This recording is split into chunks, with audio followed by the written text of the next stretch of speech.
Today on the John Ankerberg Show, where did we come from? How did we get here? What brought us into existence?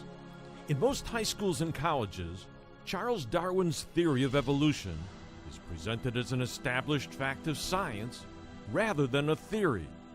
But today, many leading scientists in their peer-reviewed literature are rejecting Darwin's theory for many reasons.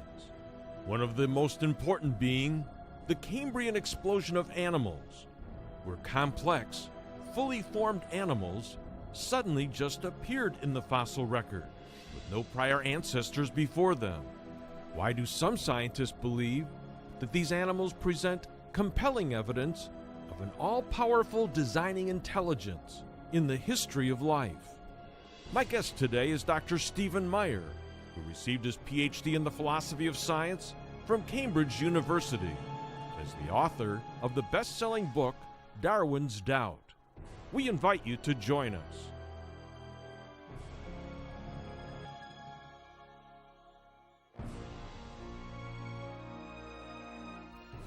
Welcome to our program. I'm John Ankerberg. Thanks for joining me. Our topic is, why are many scientists today rejecting the standard textbook theory of evolution, known as neo-Darwinism, that we all learn in high school and college textbooks? And where did the problems with contemporary evolutionary theory begin? Well, in the next several weeks, we're going to take a fresh look at the theory of evolution and the scientific problems confronting it with scientist and philosopher Dr. Stephen Meyer. Dr. Meyer is a former geophysicist who received his PhD in the philosophy of science from Cambridge University. And he's written two best-selling books, Signature in the Cell and Darwin's Doubt.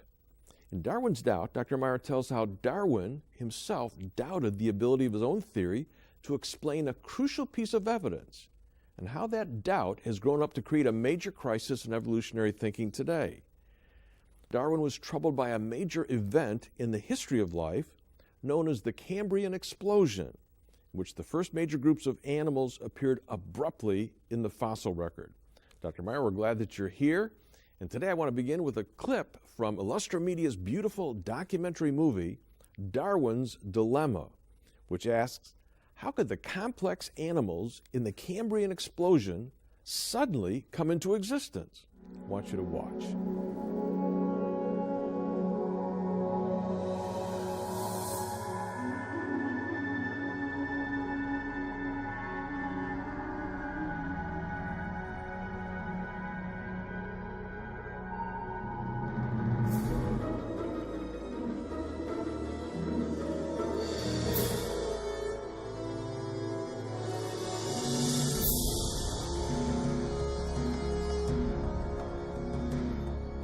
An ancient mystery is etched upon these mountains. A story of primordial oceans and prehistoric life, of creatures stranger than fiction, and the controversy that has surrounded them for more than a century. Buried among these majestic peaks are glimpses of an event that transformed the planet in a moment of geological time.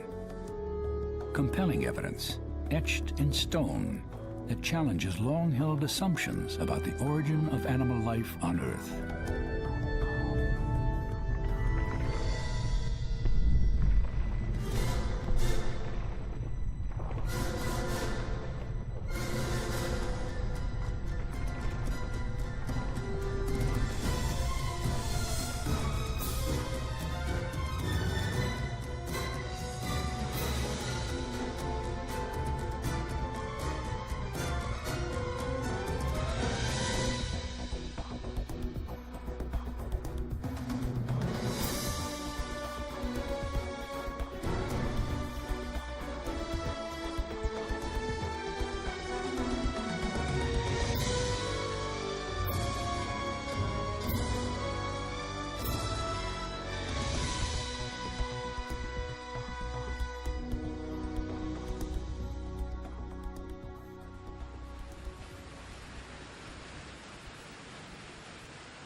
Today, most paleontologists think that complex animals first appeared on Earth about 530 million years ago, during a geological period known as the Kambriyen.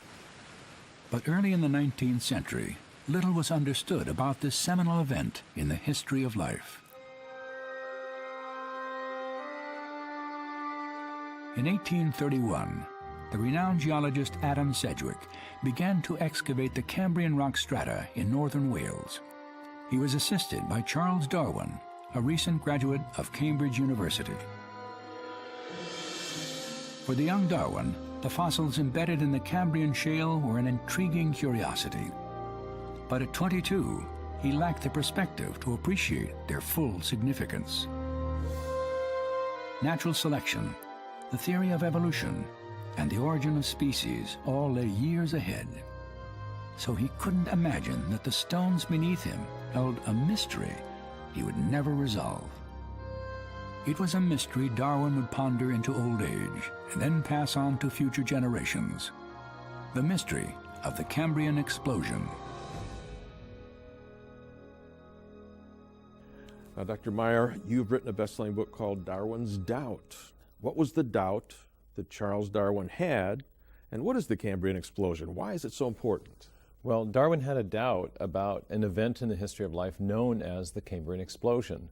And the Cambrian explosion is the geologically sudden or abrupt appearance of most of the major groups of animals that have ever existed on Earth. And this is a dramatic event in the history of life because it documents the appearance of the first major complex animal forms and the fact that these animal forms appear so suddenly in the fossil record, which was something that was really contrary to Darwin's thinking about the history of life, which was something that he was acutely aware of and which bothered him, as the film said, right into the end of his life. Yeah. Well, we're going to introduce this topic as we go along, and I want to go to this next clip, and we're going to show how the fossils in the Cambrian explosion came to be found. I mean, this is fascinating for folks. Watch. More than a century ago, a stunning window to the Cambrian explosion was opened by a series of discoveries made in Western Canada.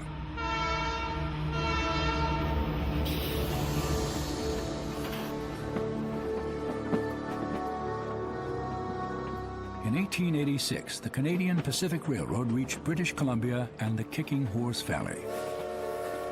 For the first time, eastern and western Canada were linked by a 2,500-mile steel artery that opened the Rocky Mountains to tourists, adventurers, and men of science.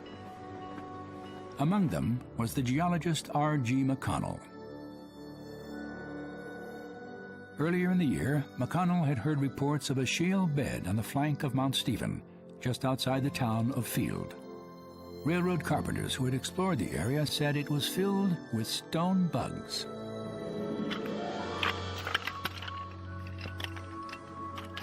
In September, McConnell climbed the mountain. To his amazement, he found unmistakable imprints of prehistoric life on most of the shales in the bed. McConnell was standing in an ocean of fossilized trilobites. Trilobites are icons to the Cambrian, and there are billions of trilobites high up on the shoulder of Mount Stephen. And one reason for that is that as they grew, they periodically threw off their old skeleton and made a new skeleton. So basically they made many fossils through their individual lives. McConnell collected hundreds of these fossils and sent many of them to other scientists for examination. News of his work soon reached the offices of the United States Geological Survey and Charles Doolittle Walcott, a leading expert on Cambrian paleontology.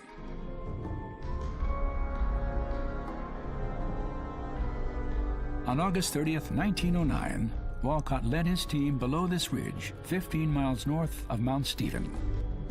There, legend holds, he stopped to examine a pile of shale that blocked the narrow horse trail. As he picked up a slab, the geologist noticed a faint but well-defined fossil he had never seen before, a delicate lace crab he later named Morella. He knew plenty and plenty about the Cambrian. He was an expert on the Cambrian. He published many papers. And when you see this little Morella, it's only about a centimetre in length. You get out your hand lens, and you suddenly see that this is, shouldn't be there. This is soft-bodied, effectively. And I'm sure he realised in seconds what it meant. He must have. All right, Dr. Meyer, why were these Burgess fossils so important? Well, the fossils of the Burgess Shale documented that the Cambrian explosion was even more explosive than Darwin had realized. Now, Darwin was really troubled by the Cambrian explosion, and just from the fossils that he knew, trilobites and a range of other forms. But he anticipated that future fossil finds would fill in the missing ancestors in the lower Precambrian rocks so that the history of life would look like a great branching tree, as I have on the slide here.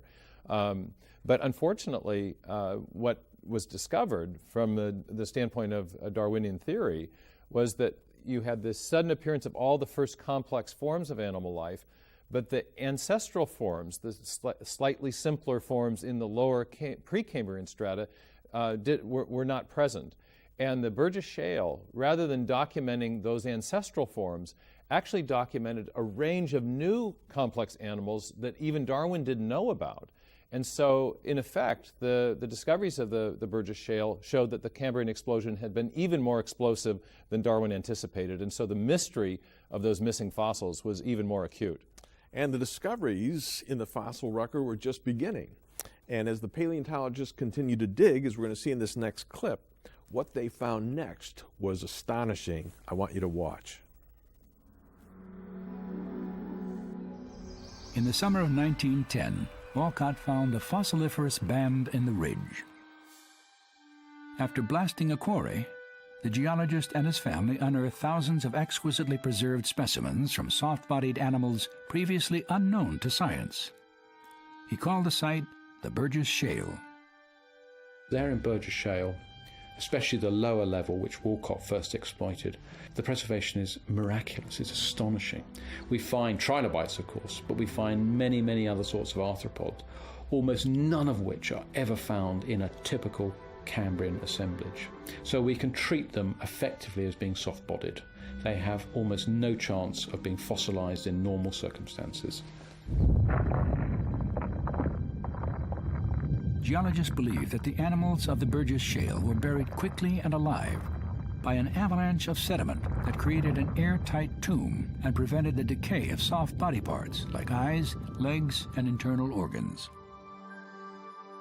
Now, in the animal morella, very often there's a sort of what we call a dark stain. And I find this very intriguing because that dark stain evidently is the body contents are oozing out. So in other words, the animal is beginning to decay and then something stops it. The Burgess Shale was once part of a massive reef in the Pacific Ocean, a haven for a menagerie of life that thrived at the edge of what is now the North American continent. Throughout long periods of geologic upheaval, tectonic forces elevated these rocks and the fossils they bear more than 7,000 feet above sea level. Here, the basic body plans of major animal groups that still exist today, and many others now extinct, made their first appearance in the fossil record so suddenly that biologist Richard Dawkins noted, "It is as though they were just planted there, without any evolutionary history." All right, Stephen, let's tell the folks why we're showing them all this information. Why were the Burgess Shale fossils such a surprise? Well, they were a major challenge to Darwin's theory, and they challenged Darwin's theory in two different ways. First, they challenged his picture of the history of life. As I mentioned before, Darwin had depicted the history of life as a great branching tree where the animal forms at the top of the tree represented all the forms of life that exist today. And at the very base of the tree, there was represented by a single one-celled organism, and then all the branches, connecting branches, represented how that single first organism gradually morphed and changed and became many different things over long periods of geological time. And so the first animal forms, according to Darwin, should have arisen very gradually through a series of small incremental variations and steps. But instead they appear very abruptly. So rather than a tree-like picture of the history of life, the Cambrian fossil record documents something much more like a lawn or an orchard of separate trees that never quite connect at the base.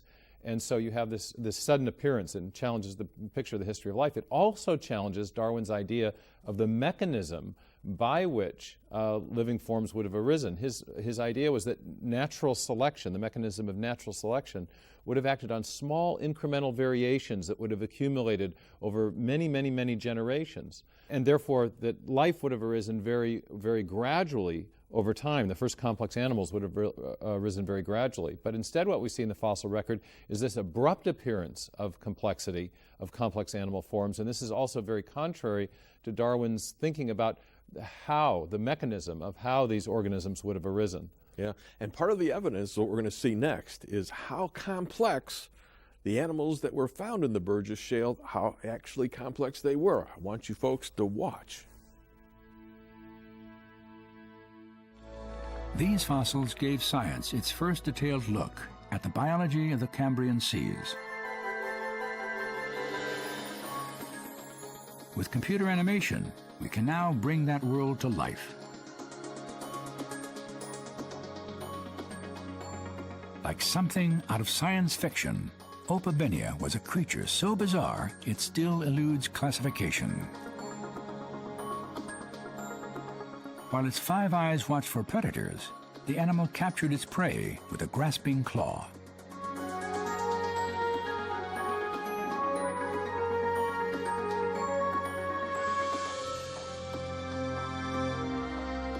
First described in 1899 from a fossil found on Mount Stephen, Wiwaxia has also puzzled scientists. This mysterious Kambriyen animal is covered with overlapping scales and may have fed by scraping microscopic particles off the seafloor.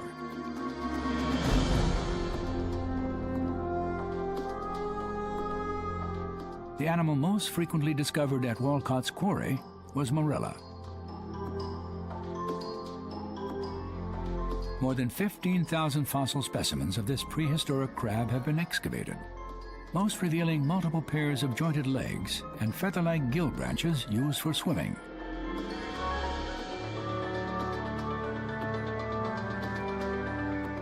The anatomy of hallucigenia has baffled paleontologists since Walcott first discovered its fossilized remains. 2 rows of sharp spines on its back and more than a dozen needle-thin legs gave the animal the appearance of being upside down, even when it was right side up.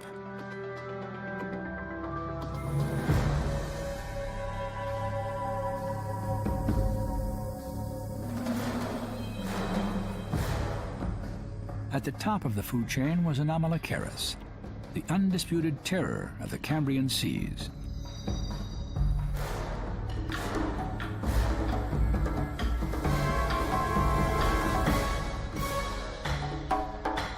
Measuring up to 3 feet long, this super predator used barbed feeding arms to capture both hard and soft-bodied animals. It then devoured its prey with layers of razor-sharp teeth.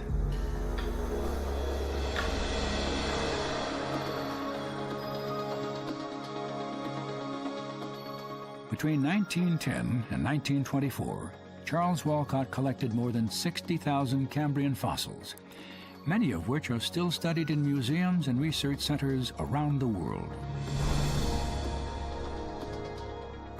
But the treasures of the Burgess Shale represent more than a wealth of information about ancient life. They are also flashpoints in a controversy that began long before the great geologist ever set foot in the Canadian Rockies.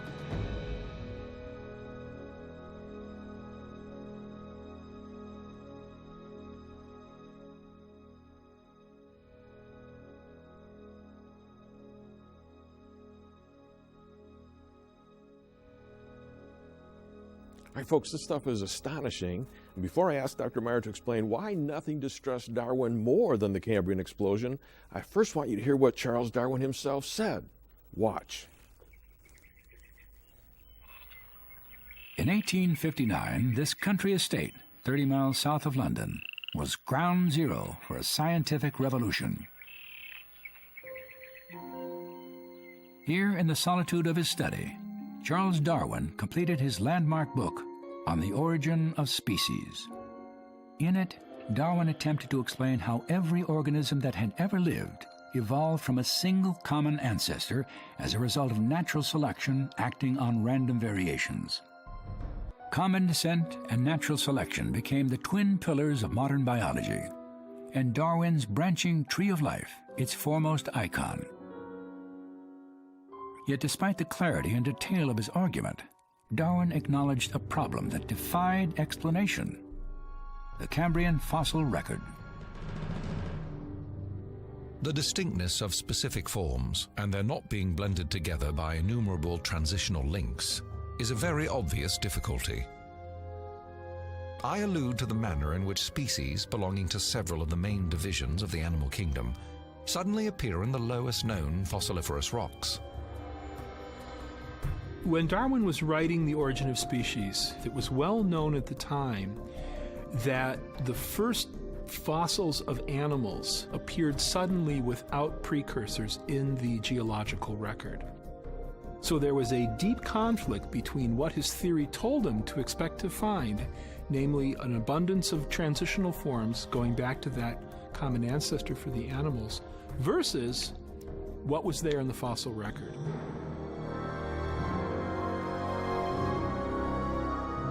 Darwin knew that if his theory was true, the older rock strata directly beneath the Cambrian layer should reveal a progression of fossils connecting simple earlier forms to complex animals like trilobites through a trail of incremental steps and failed biological experiments. Such evidence would document the trial and error process of natural selection. But Darwin says in The Origin, where are these transitional forms? They're not there in the fossil record. What we see instead are fully formed, discrete groups. Now that's a world-class puzzle for someone like Darwin. If my theory be true, it is indisputable that before the lowest Cambrian stratum was deposited, long periods elapsed, and during these periods of time, the world swarmed with living creatures. To the question of why we do not find rich fossiliferous deposits belonging to these assumed earlier periods prior to the Cambrian, I can give no satisfactory answer. Dr. Meyer, why were these fossils in the Burgess Shale so challenging to Darwin's theory of evolution? Well, the fossils of the Burgess Shale, as well as all the other Cambrian fossil beds that have been discovered, raise two mysteries, create two mysteries for Darwin's theory, and they were the source of his doubt about the ability of his theory to explain the whole of the evidence. And the first mystery I call the mystery of the missing fossils, and the film clip there documents it very well, that you have the first major complex animal forms arising in the Cambrian, and as you look in the lower Precambrian strata, you don't find the ancestral precursors to those fossils that you would expect to find if Darwin's picture of the history of life is true.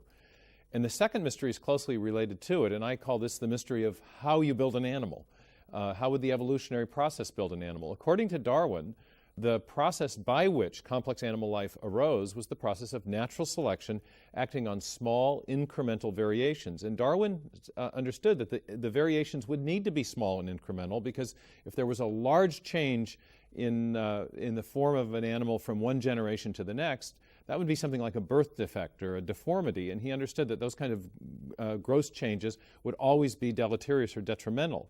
So instead, the changes that would occur from generation to generation that would be the source of the evolutionary change over time had to be very small and incremental, which meant that the process needed to take a great deal of time. And instead, what we see in the fossil record is this abrupt appearance without the ancestors and without any evidence of that slow, gradual trial and error process having occurred over time.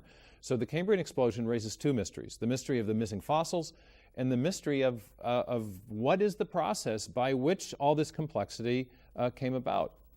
All right, folks, now next week we're going to see the paleontologists continue to discover new fossils. And as they did, they began to realize that the Cambrian explosion was an even bigger problem than Darwin had ever imagined. And we're going to find out why next week, so I hope that you'll join us. Stay tuned for scenes from next week's program. If you would like to have all of the information in our new series, The Mystery of the Missing Fossils, featuring Dr. Stephen Meyer, all 4 half-hour television programs are available on DVD for a gift of $49. You will see the astonishing evidence that has led scientists to conclude that fully developed, complex animals suddenly appeared on Earth during the Cambrian Age and had no prior ancestors, and why this fossil evidence goes directly against Charles Darwin's theory of evolution, why an all-powerful intelligent designer is a better scientific explanation than Darwinism for the sudden appearance of fully formed animals in the fossil record. The 4 important programs in this series are available on DVD for a gift of $49. Then our second series is entitled The Case for Intelligent Design. Charles Darwin admitted he did not know how the first cell came into existence. But today, molecular biologists have discovered that the human cell is not simple, but complex beyond belief. In the nucleus of each cell is the DNA molecule, which contains a storehouse of 3 billion characters of precise information in digital code. This digital code is crucial to the origin and function of all plants, animals, and humans. But where did this complex DNA code come from? And is an all-powerful intelligent designer a better scientific explanation than Darwinism for the genetic information found in the DNA molecule? The 4 television programs in this series are also available on DVD for a gift of $49. And then third, we are making available the documentary movie Darwin's Dilemma, which will transport you by state-of-the-art computer animation back in time to one of the great mysteries in the history of life, the geologically sudden appearance of dozens of major complex animal types in the fossil record, without any trace of the gradual transition steps. You will learn of the vast intelligence God used in meticulously creating and designing the first animals. This documentary movie is available on DVD for a gift of $30. And finally, if you wish to order all 3 of these items together, that is both television series plus the documentary movie Darwin's Dilemma, they are available together in a special package for only $100. And to order now, you may call 1-800-805-3030. That's 1-800-805-3030. Or you may order these programs now at our website at jashow.org. Next week on The John Ankerberg Show, I tell the story of the doubt that Darwin had, and I show how that doubt has grown up to become a major crisis in evolutionary theory.